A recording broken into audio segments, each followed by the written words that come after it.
Hello everyone, another video, another day.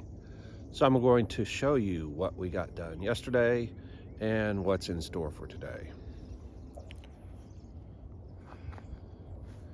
So yesterday, we worked on getting all of this area filled in. We put we had the aluminum material there. It got covered with a thin layer of fiberglass and then some filler. Still needs to be smoothed out. Got this all bonded together and somewhat smoothed out. Still needs some smoothing, but it's roughly there. Same way with that joint there. We got the door blended in, mostly. We got the rocker panel. Again, everything's roughed in. Got the transition through here. And I went in and spent a lot of time sanding off that area that had all of the cracks. Didn't get them all out, but got most of them. And then fixed it as good as we could with what is here. I sanded the back area, roughed it up a bit, still needs some final work. And got this body line right through here defined. Okay, it'll take a coat of primer here to get this to really tell where it's at, only because it's multiple colors. It makes it a little more difficult to see what's what. What I'm going to do is get this all to shape, and then I'm going to put a thin layer of fiberglass cloth, because what I want to do is, there's something right there, isolate everything that's underneath here. What happened is I used some primer I should not have used. I'll find the can and show you so that you don't make that same mistake. The stuff is absolute garbage.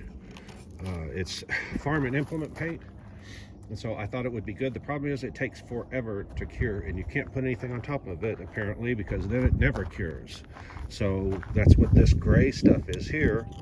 And literally, I mean, I guess once it gets exposed to air, it's a little bit better, but I can still, this has been on here for 6 months, and I can still rub my finger and take it off. It's that soft. It should be like the rest of this, where my thumbnail has absolutely no impact on the actual material. So that's what I'm going to do, is I'm going to fill this in, smooth this out right here, and then I'm going to put a thin layer of fiberglass cloth.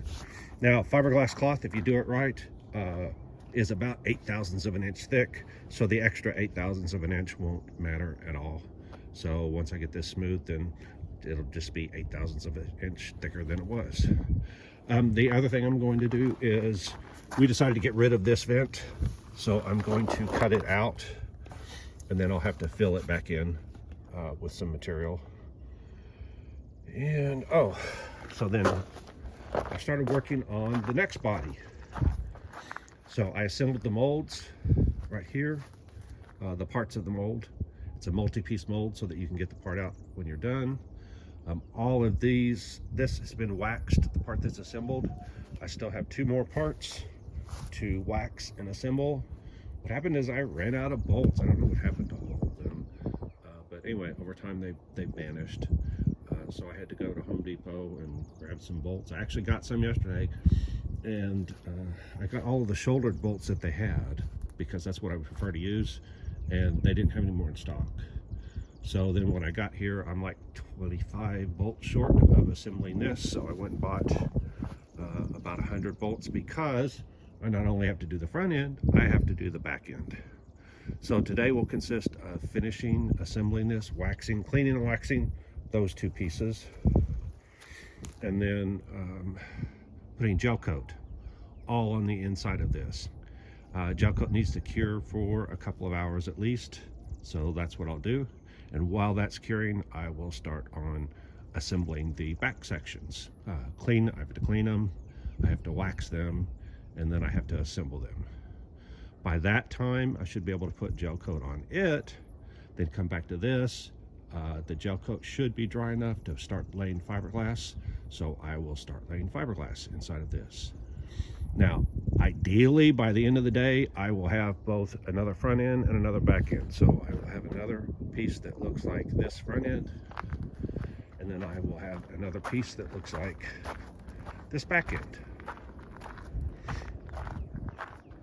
And this mold set is actually made for a C6 Corvette. So my plan is to go find a C6 Corvette and throw this body on there. In comparison to what I'm doing here, it should be a piece of cake. Those molds, the parts out of that mold are designed to go on a C6 Corvette. They were never designed to go on a C8 Corvette. This is just an idea that I had. So the two cars will look a lot alike, of course, because the body panels are started out the same.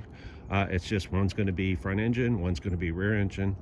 And of course, the rear engine's going to have this huge air vent right here, which the C6 will not have. And then the doors are located. I mean, there's differences, but it'll be kind of neat to see the two cars side by side. Maybe I should actually paint them the same color so that they'll look like, you know, stepchildren or whatever. Anyway, that's all I've got for now. All right, so go ahead, like, subscribe, hit that alert button, and I will see you next time. Bye.